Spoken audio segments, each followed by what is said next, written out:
Okay, तो आज हम लोग पढ़ने वाले हैं about a new topic of nervous system called as the forebrain. तो आज हम लोग पढ़ने वाले हैं फोर ब्रेन के बारे में। ओके, तो फोर ब्रेन बेसिकली क्या होता है, कैसे होता है, वो सब हम लोग बाद में देखेंगे। पहले फोर ब्रेन का एक दूसरा नाम होता है, if you remember, forebrain को एक और नाम है which is called as the prosencephalon. क्या बोलते हैं? प्रोजेनसेफेलॉन। ठीक है, तो ये फोर ब्रेन का नाम है, not to forget this. Okay, तो फोर ब्रेन में क्या क्या आता है फटाफट देख लेते हैं। अगर आपको नहीं पता है फोर ब्रेन, मिड ब्रेन और हाइंड ब्रेन के बारे में, तो आप आई बटन दबा के मेरा प्रीवियस वीडियो देख सकते हो। ठीक है, तो फोर ब्रेन कहाँ पर होता है एक्चुअल में वो देख लेते हैं। तो ये जो डायग्राम है वो डिपिक्ट करता है थोड़े बहुत ब्रेन के पार्ट्स को। जैसे ये वाला जो हिस्सा है, ये जो पीछे वाला हिस्सा है, उसको हम लोग बोलते हैं सेरिबेलम। ओके, ये जो येलो वाला पार्ट है उसको बोलते हैं पॉन्स, और जो नीचे वाला पार्ट है that is called as medulla. Okay, ये जो ऊपर वाला हिस्सा है, ये जो पिंक वाला पार्ट है यहाँ पर, that is called as hypothalamus. जो ग्रीन वाला पार्ट है उसको बोलते हैं थैलेमस, और ये वाला जो पार्ट है उसको हम लोग बोलते हैं, जो डॉटेड है ब्लू कलर का पार्ट है, उसको हम लोग बोलते हैं एपिथैलेमस। ठीक है, और ये जो मैंने येलो कलर का बनाया है, स्क्रिबलिंग बनाया, that is called as the cerebrum. Okay, then उसके बाद अपने को बीच में कुछ ये चार डार्क डॉट्स दिख रहे हैं, उसको हम लोग बोलते हैं कॉर्पोरा क्वाड्रिजेमिना। ओके, तो ये सारे स्ट्रक्चर्स जो हम लोग ने पिछले वीडियो में देखे थे, तो इसके अंदर मैंने बताया था कि अलग अलग पार्ट जो है उसको हम लोग ने अलग अलग रीजन में डाल दिया है। जैसे ये सेरिब्रम, एपिथैलेमस और हाइपोथैलेमस जो है, ये चारों चीज़ें जो है, ठीक है, this all four things comes under what, fore brain. ये चारों चीज़ किस में आती है? फोर ब्रेन में आती है। ये वाला चीज़, ये वाली चीज़ और ये वाली चीज़ हाइंड ब्रेन में आती है। ठीक है, और ये जो है, ये जो कॉर्पोरा क्वाड्रिजेमिना है वो किस में आता है? वो मिड ब्रेन में आता है। तो मिड ब्रेन और हाइंड ब्रेन जो हम लोग वो बाद में देखेंगे। ठीक है, today we are going to focus on forebrain. ठीक है, तो फोर ब्रेन में क्या क्या आता है? फोर ब्रेन में सेरिब्रम आता है, एपिथैलेमस आता है, हाइपोथैलेमस आता है और थैलेमस आता है। अच्छा, अब ये जो एपिथैलेमस है, थैलेमस और हाइपोथैलेमस है ना, इनको हम लोग साथ में एक टर्म है, there is a common term for all this three things, epithalamus, thalamus and hypothalamus. उसको हम लोग बोलते हैं डाइनसेफेलॉन। क्या बोलते हैं? DIENCEPHALON।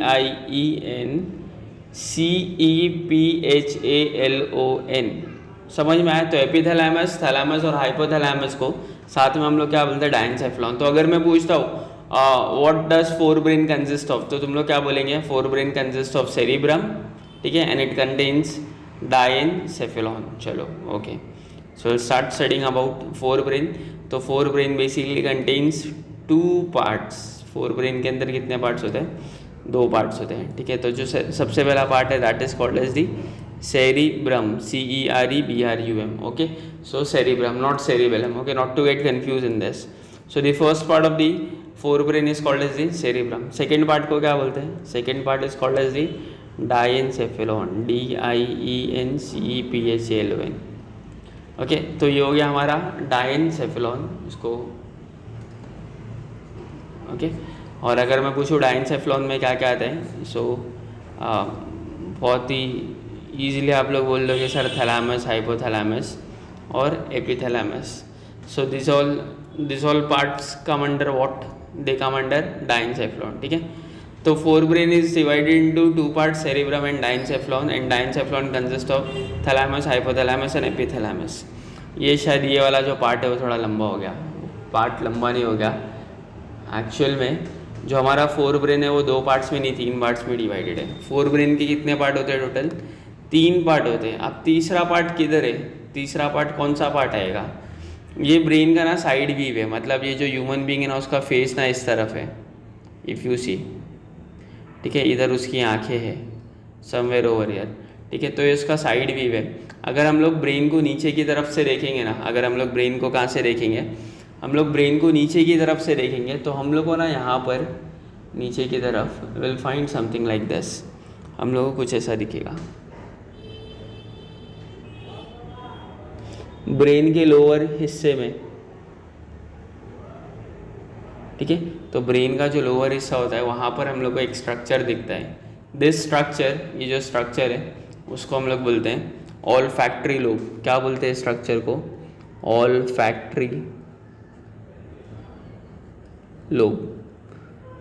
तो क्योंकि हम लोग जब ब्रेन बनाते हैं तो उसका फ्रंट व्यू या साइड व्यू बनाते हैं, इसलिए हम लोग को ऑल फैक्ट्री लोब दिखता नहीं है। तो all factory lobe basically present किधर होता है? ब्रेन के लोअर साइड में। ओके, इतना समझ में आया? तो forebrain is basically divided into 3 parts, cerebrum, diencephalon and olfactory lobe. Okay, इतना समझ में आया? तो इसको हम लोग कैसे याद रख सकते हैं पार्ट्स को? COD। COD मतलब क्या? Call of duty? नहीं, COD का मतलब है cerebrum, olfactory lobe and diencephalon. So these are the 3 parts of forebrain. Okay, now study the each part of the forebrain in detail. तो सबसे पहले हम लोग ऑल फैक्ट्री लोब से ही स्टार्ट कर देते हैं। Let's start with olfactory lobe. So the first part is olfactory lobe, ठीक है, पहला पार्ट है। अभी मैंने ब्रेन बनाया, ब्रेन ड्रॉ किया कुछ ऐसे मेरा ब्रेन है कुछ तो, ठीक है। देन उसका जो लोअर रीजन है यहाँ पर मैंने बताया olfactory लोब होता है। नीचे के हिस्से में olfactory लोब होता है, ठीक है, लोअर पार्ट में होता है। अभी olfactory लोब को अगर मैं बाहर निकालूँ और अच्छे से देखूँ तो ऑल्फैक्टरी लोब कुछ ऐसे दिखता है।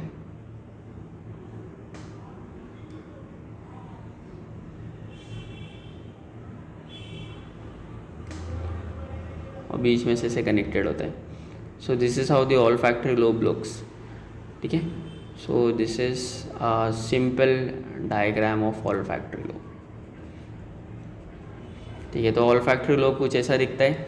तो ये जो ऊपर का पार्ट है, जो फुला हुआ पार्ट है, that is called as the bulb. ये जो ऊपर का हिस्सा है उसको हम लोग क्या बोलते हैं? बल्ब बोलते हैं, ठीक है।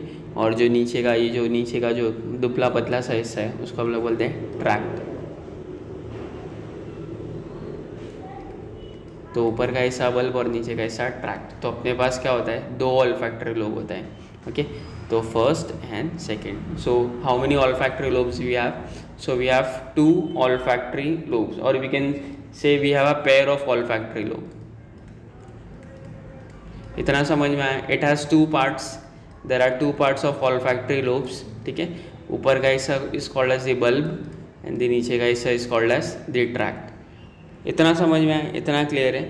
अब अपना जो ऑल्फैक्टरी लोब है, ठीक है, it is small and solid. Small मतलब बहुत छोटा सा होता है, ठीक है, और कड़क होता है, hence it is called as small and solid. Okay, now olfactory lobe किधर से दिखता है? ऊपर से दिखता है क्या नीचे से दिखता है? ऑफ कोर्स अगर कोई इंसान सामने से दिखेगा या ऊपर से दिखेगा so it won't be visible, क्योंकि वो ब्रेन के नीचे है। अगर आप कोई चीज़ के ऊपर बैठ गए हो तो आप कहीं से भी देख लो वो चीज़ नहीं दिखेगी, आपको नीचे से ही देखना पड़ेगा, है ना। So that is called as the ventral side. क्या बोलते हैं उसको हम लोग? Ventral side. So olfactory lobes are visible from ventral side. समझ में? वेंट्रल साइड मतलब नीचे की तरफ से। तो ऑल्फैक्टरी लोब सिर्फ नीचे की तरफ से दिखता है, ओके। इतना समझ में आया? अच्छा, ठीक है। अभी ऑल्फैक्टरी लोब का काम क्या है? ऑल्फैक्टरी लोब किस चीज़ से रिलेटेड है? मतलब ब्रेन का हर एक हिस्सा किसी ना किसी काम के लिए रिस्पॉन्सिबल है। So what is the role of olfactory lobe? तो ऑल्फैक्टरी लोब जो होता है, it is directly concerned with the sense of smell. तो ऑल्फैक्टरी लोब का काम क्या है? स्मेलिंग। हम लोग को जो खुशबू का एहसास होता है, अच्छी खुशबू, बुरी बदबू, जो भी होता है, सो it is all concerned with olfactory lobe, ठीक है। यहाँ तक के ऑल्फैक्टरी लोब का जो साइज़ होता है ना,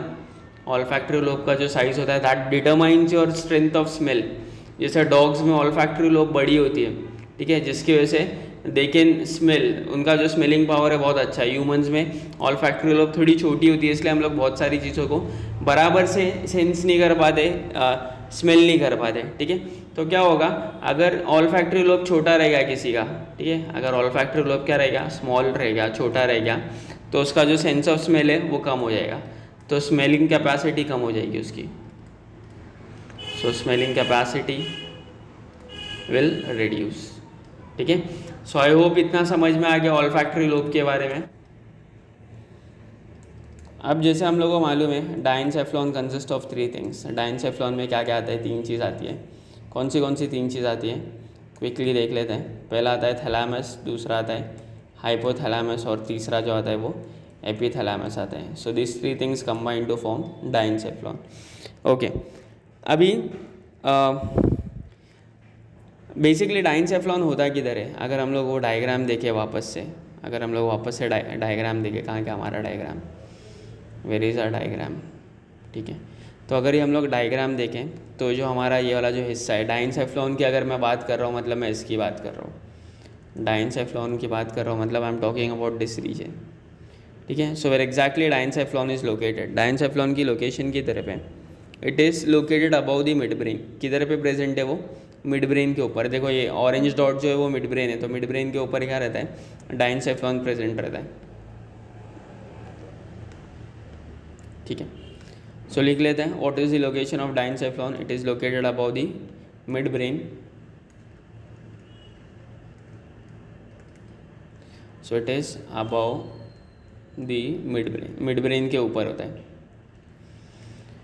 अच्छा, ठीक है।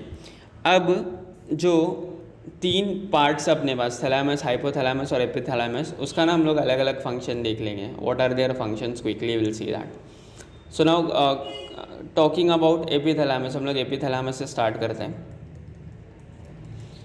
एपिथैलामस जो एकदम छोटा सा हिस्सा है, ठीक है, ये है तो छोटा सा बट इसका काम बहुत वाइटल है, बहुत ज़रूरी काम है एपिथैलामस का।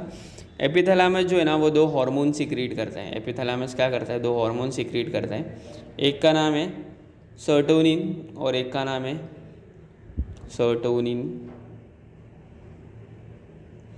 तो पहले वाले का जो नाम है, जो हार्मोन ये रिलीज़ करता है, उसका नाम है सर्टोनिन और दूसरे वाले का नाम है मेलानोटोनिन, ठीक है। अब ये जो दोनों जो हार्मोन है सर्टोनिन और melatonin, they are basically concerned with something that you are going through right now. अगर तुम लोग को ये लेक्चर बोरिंग लग रहा है तो तुम्हारे ब्रेन में एपिथैलामस में सर्टोनिन रिलीज़ हो रहा है, जिसकी वजह से तुम लोग को थोड़ा डिजीनेस फील हो रहा है, थोड़ी सी नींद आ रही है, okay.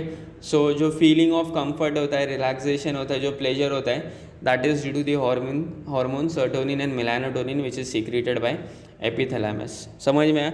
So this is the part of the brain which is responsible for sleep. Okay, चलो नेक्स्ट पे आ जाते हैं। Next is hypothalamus. जल्दी से हाइपोथैलामस देख लेते हैं। Hypothalamus, okay. तो हाइपोथैलामस का फंक्शन याद रखने के लिए एक टर्म याद रखो, ढीट, DHET, ठीक है। तो ऐसा याद रखो कि हाइपोथैलामस जो है वो ढीट है।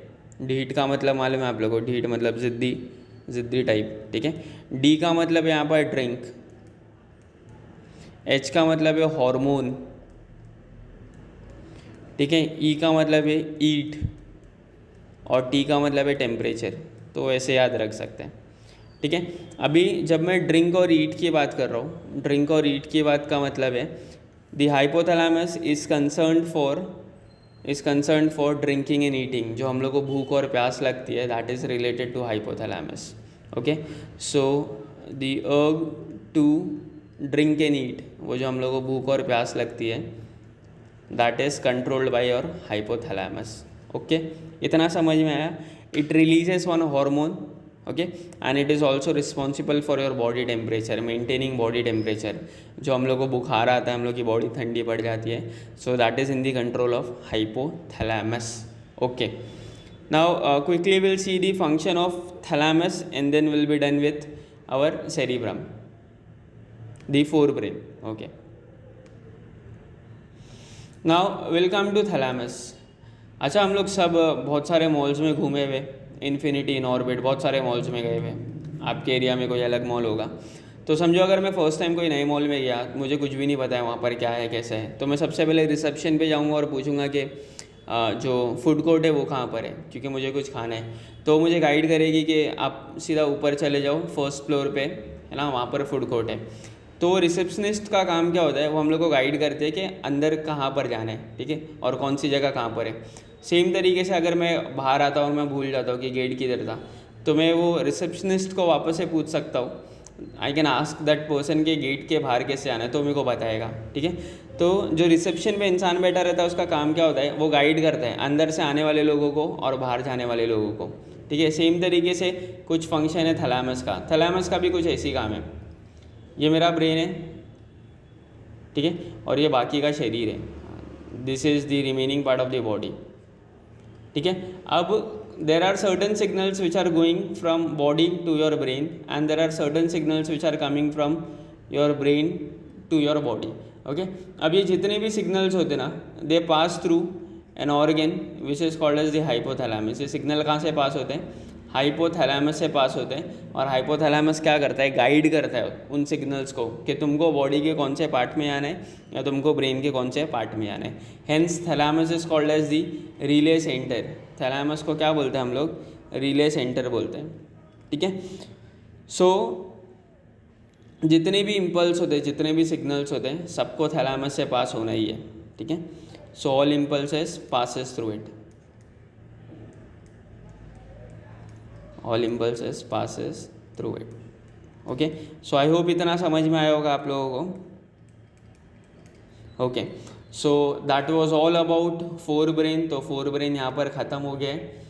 If you have any doubt you can ask me, you can comment and let me know. Thank you, thanks for watching.